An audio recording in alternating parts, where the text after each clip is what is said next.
उत्तर प्रदेश की पुलिस पर कितने सारे इल्ज़ाम लगे हैं, कितना सारा सोशल मीडिया पर वीडियो आपने देखा होगा कि वो जात और धर्म दोनों का कॉकटेल बना करके लोगों पर जुल्म कर रहे हैं। वहाँ के बड़े नेता हैं अपोजिशन के, मुलायम सिंह यादव के पुत्र अखिलेश यादव या उनकी पार्टी के दूसरे नेता हैं या अजय राय कांग्रेस के नेता हैं, वो लोग बराबर इल्ज़ाम लगाते हैं, सोशल मीडिया पर वीडियो डालते हैं कि जो गरीब है, दलित है, पिछड़ा है, अल्पसंख्यक है, उसके साथ जुल्म किया जाता है, ज्यादती की जाती है और प्रशासन के लोग करते हैं। तो ये भी चीज़ एक दौर है, ये भी ख़त्म हो जाएगा। ऐसा नफरत किसी भी व्यक्ति को पसंद नहीं है। आज अगर आप समझते हैं कि हम बहुत ऊंचाई पर, आसमान पर हैं, तो आप ऊपर की तरफ जा रहे हैं, तो साइंस कहता है कि नीचे आना है आपको। वो आएंगे, फिर उनका बेटा भी किसी धार्मिक दंगे का शिकार होगा तो समझ में आ जाएगा। मुजफ्फरपुर की कल घटना देखिए, पुलिस की हाजत में एक व्यक्ति की झाजी की मौत हुई।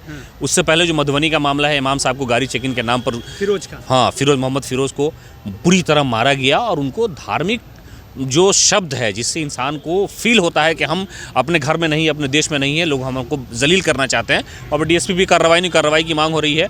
तो ये समझिए कि एक मानसिकता हो गई है। अगर पुलिस के लोग जनता के साथ धार्मिक तौर पर व्यवहार करना शुरू कर देंगे तो ये मुल्क, ये समाज तो बर्बाद हो जाएगा ना। कहीं पर कोई मुसलमान थाना इंचार्ज है तो वहाँ पर हिंदू कोई आएगा तो उसके साथ उसको जलील थोड़ा कर सकता है, वो उसकी नौकरी चली जानी चाहिए। ऐसे लोगों को तो सरेआम खड़े होकर के सजा मिलनी चाहिए। कोई हिंदू थाना इंचार्ज है, मुसलमान कोई फरियादी आएगा, उसके साथ अगर इस तरह की हरकत होगी, अगर उसे इस तरह का शब्द इस्तेमाल किया जाएगा तो ये समाज खत्म हो जाएगा, बर्बाद हो जाएगा, जंग की सूरत पैदा हो जाएगी। मधुबनी के कब्रिस्तान में अचानक से जो हिंदू के ठेकेदार लोग हैं वे लोग कह रहे हैं कि यहाँ पे देवी देवता का मूर्ति प्रकट हो गया है, यानी श्री कृष्ण जी का मूर्ति प्रकट हो गया है, जिसको लेकर के खूब ज़्यादा विवाद हो रहा है। सिमाब अख्तर हमारे साथ है। इससे पहले भी जो मधुबनी का कांड हुआ था, डीएसपी ने जिस तरीके से बर्बरता अपनाया था, उसको लेकर के ये बढ़िया से वहाँ पे रिपोर्टिंग किया, पूरा मामला बढ़िया से बताया था, सोशल मीडिया पर खूब वायरल है। ये वाला विवाद क्या है? मधुबनी जिला का बासोपट्टी एक ब्लॉक है, वहाँ एक गाँव है छतौनी, जहाँ पर 2-3 महीने पहले हमने एक खबर दिखाई थी कि वहाँ पर अचानक से कब्रिस्तान में भगवान प्रकट हो गए थे, कृष्ण भगवान प्रकट हो गए थे। ग्रामीण का दावा था ये, और दावा इस आधार पे किया गया था कि लोगों ने ये कहा था कि महिलाएं शौच करने गई थी, जब अंधेरे में थी और लौटी न तो देखी कि भगवान कब्रिस्तान के बीचों बीच प्रकट थे। हो गया हंगामा। उसके बाद क्या हुआ कि आनन फानन में शेड डाल दिया गया, दीवार खड़ी कर दी गई और भजन कीर्तन शुरू हो गया। वहाँ के मुसलमानों ने इस पूरी रुदात को ले जाकर के प्रशासन के लोगों को बताया, डीएम को आवेदन दिया, संबंधित थाना को आवेदन दिया और कहा कि देखिए हमारी कब्रिस्तान पर ज़बरदस्ती कब्जा करने की साजिश है और कहा यह जा रहा है कि भगवान प्रकट हो गए हैं। अब भगवान प्रकट हो गए तो लालू यादव जैसा व्यक्ति तो है ना कि गया भगवान को ऐसे पजिया है, कहा कि चलिए एक अन्य मार्ग में रहिएगा। वहाँ पर तो उस तरह की स्थिति थी नहीं। तो वहाँ के लोगों ने सब्र किया, प्रशासन के लोगों से संपर्क में थे वो लगातार, और आज ये हुआ है कि मुख्यमंत्री नीतीश कुमार की पुलिस वहाँ पहुँची, एसपी और दंडाधिकारी वगैरह और डीएम सब लोगों के विचार विमर्श के बाद वहाँ से मंदिर को बुलडोजर से तोड़ ताड़ करके हटा दिया गया है, ताकि समाज में जो एक तरह से नफरत होती है, धार्मिक नफरत, वो ना हो। दरअसल इस पूरे मामले में उस गांव के लोगों ने प्रशासन के लोगों पर दबाव बनाया कि भाई हमारा जो कब्रिस्तान की जगह है उसे खाली कराया जाए, जबरन जो है यहाँ पर भगवान को प्रकट करा दिया गया है। ये मामला इसलिए हंगामा नहीं हुआ ताकि लोग ये समझ रहे थे कि अगर कोई मुसलमान जाएगा वहाँ ज़बरदस्ती मंदिर हटाने का प्रयास करेगा तो दंगा भड़क सकता है। इसलिए वहाँ पर आज जो है जिला प्रशासन के लोगों ने बुलडोज़र ले जाकर के उस मंदिर को तोड़ करके हटा दिया। ये मंदिर स्थापित करने का माइंडसेट क्या था? जो लोग कर रहे हैं ये कौन लोग हैं? ये कहा जा रहा है कि वहाँ पर 100 साल से पुराना विवाद चल रहा है। गांव के जो हिंदू हैं वो चाहते हैं कि कब्रिस्तान की ज़मीन हम कब्जा कर लें। मुसलमानों का कहना है कि ये पहले सरकारी ज़मीन हुआ करती थी और हम यहाँ पर अपने पूर्वजों को दफन करते थे। लेकिन जो वक्फ बोर्ड वाला मामला भारत में गरमाया तो वहाँ पर भी लोगों ने ज़मीन पर कब्जा करने का प्रयास किया, और वो भी कब्रिस्तान की ज़मीन पर। तो कब्जा कैसे किया जाएगा भाई? तो कब्जा करने के लिए उन्होंने धार्मिक तरीका अपनाया, कहा कि भगवान प्रकट हो गए हैं। और महिलाओं का जो दावा था वो क्या, वहाँ के जो मुसलमान हैं वो गरीब हैं, उन्होंने कहा कि नहीं भाई ऐसा कोई मामला नहीं है, बिला वजह की बात थी। आज प्रशासन के लोग वहाँ गए कि मुख्यमंत्री नीतीश कुमार की सबसे बड़ी योजना है कब्रिस्तान की घेराबंदी की। प्रशासन के लोग गए, हाँ पूरे बिहार में, कहा कि कब्रिस्तान की घेराबंदी करने के लिए आए हैं, मटेरियल है, टेंडर वेंडर सब कुछ सारी चीज़ हो गया था। वहाँ जो भगवान प्रकट हुए, इस पक्ष के लोगों ने कहा कि नहीं ये तो मंदिर है। प्रशासन के लोगों ने समझाया कि ये सब झूठा दावा है, ये गलत बात है, इसको यहाँ से हटाइए आप लोग। नहीं हटाया, बुलडोजर मंगाया गया, बड़ी संख्या में पुलिस बल की तैनाती थी और मंदिर को वहां से तोड़ ताड़ के हटा दिया गया।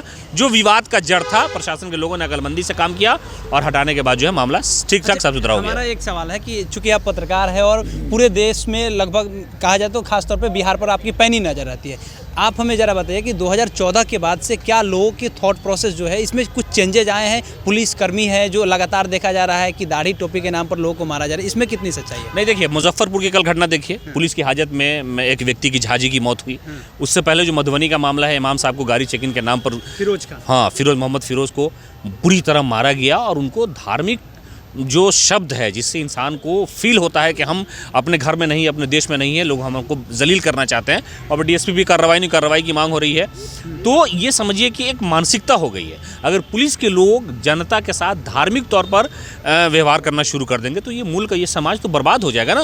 कहीं पर कोई मुसलमान थाना इंचार्ज है तो वहाँ पर हिंदू कोई आएगा तो उसके साथ उसको जलील थोड़ा कर सकता है, वो उसकी नौकरी चली जानी चाहिए। ऐसे लोगों को तो सरेआम खड़े होकर के सज़ा मिलनी चाहिए। कोई हिंदू थाना इंचार्ज है, मुसलमान कोई फरियादी आएगा, उसके साथ अगर इस तरह की हरकत होगी, अगर उसे इस तरह का शब्द इस्तेमाल किया जाएगा तो ये समाज खत्म हो जाएगा, बर्बाद हो जाएगा, जंग की सूरत पैदा हो जाएगी। तो ये सूरत पैदा हुई है, लोगों के जहन में, दिमाग में आया कि धर्म सबसे बड़ा है।